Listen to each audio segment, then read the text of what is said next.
बहुत पुरानी बात है। नूरालैन नामी एक अजीम सल्तनत थी। ये सल्तनत पहाड़ों और दरियाओं के बीच बसी हुई थी। इस सल्तनत का बादशाह खावरुद्दीन था, मगर असल इख्तियार एक जालिम वजीर जफर बख्त के हाथ में था। वो लालची, सफाक और बेरहम था। नूरालैन के शुमाल में एक पुरसुकून बस्ती थी, वादी सुरमा। वहाँ एक नौजवान लोहार अरसलान रहता था। अरसलान के वालिद कभी शाही तलवार साज थे, मगर वजीर जफर की साजिश से उन्हें गद्दार करार देकर मार दिया गया। मरते वक्त अरसलान के बाप ने उसे एक राज बताया था। रेगिस्तानी नीला में एक तिलिस्मी तलवार छुपी है। इसे आफताब तलवार कहते हैं। इसका मालिक हमेशा हक और अदल का वारिस बनता है, लेकिन उसे शक, हिर्स और गुस्से से दूर रखना जरूरी है। वजीर जफर ने टैक्स इतने बढ़ाए कि लोग भूख से मरने लगे। फिर एक दिन ऐलान हुआ, हर घर से एक नौजवान दरबार में गुलाम भेजा जाएगा। अरसलान की माँ ये सुनकर रो पड़ी।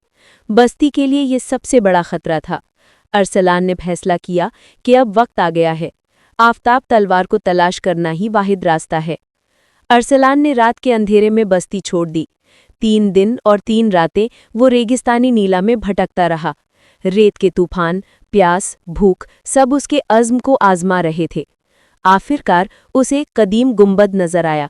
दरवाजे पर लिखा था, पाक नियत रखने वाला ही दाखिल हो सकता है। जैसे ही अरसलान ने दरवाज़ा छुआ, आग की रोशनी से बना हुआ एक जिन्नी मुहाफिज नमूदार हुआ। जिन्नी ने कहा, अपनी नियत साबित करो। अरसलान ने कहा, मैं ताकत नहीं, सिर्फ लोगों की आज़ादी चाहता हूँ। जिन्नी मुस्कुराया। दरवाज़ा खुल गया। अंदर तलवार सूरज की रोशनी की तरह चमक रही थी। जैसे ही अरसलान ने आफताब तलवार उठाई, पूरा हॉल नूर से भर गया। एक नूरानी आवाज़ आई, ए अरसलान, तुम अब नूरालैन के मुहाफिज हो।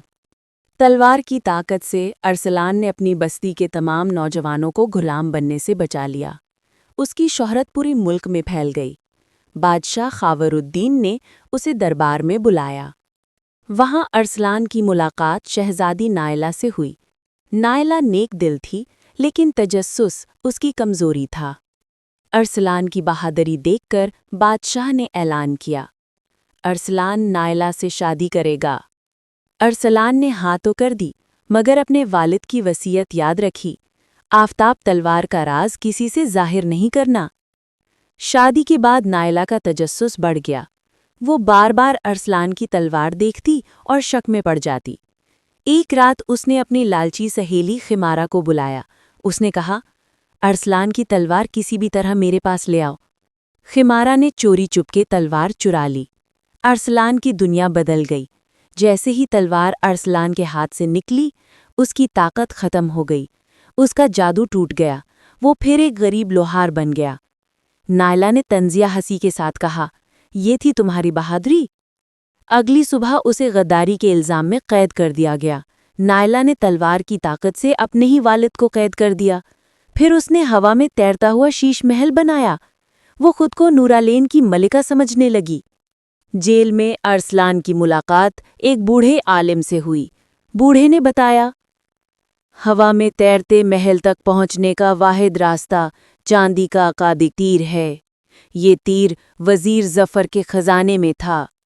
अरसलान जेल से फरार हुआ। बड़ी मशक्कत के बाद उसे अकाबी तीर मिला।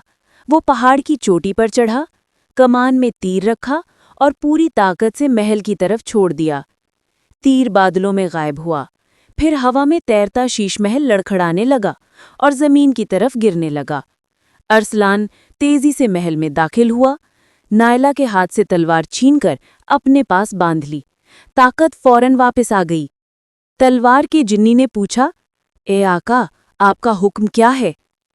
अरसलान ने कहा, नायला को सजा चाहिए, मगर इंतकाम नहीं। उसने हुक्म दिया, शीश महल को यतीम खाने में बदल दो, नायला को खादिमा बना दो, वजीर जफर को सल्तनत से निकाल दो और बादशाह खावरुद्दीन को तख्त पर वापस बिठा दो। अरसलान ने बादशाही लेने का लालच नहीं किया।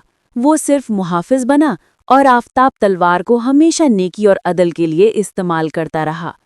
नूरालैन में फिर अमन, खुशहाली और अदल फैल गया اور آفتاب تلوار کا راز ہمیشہ کے لیے ارسلان کے دل میں محفوظ رہا۔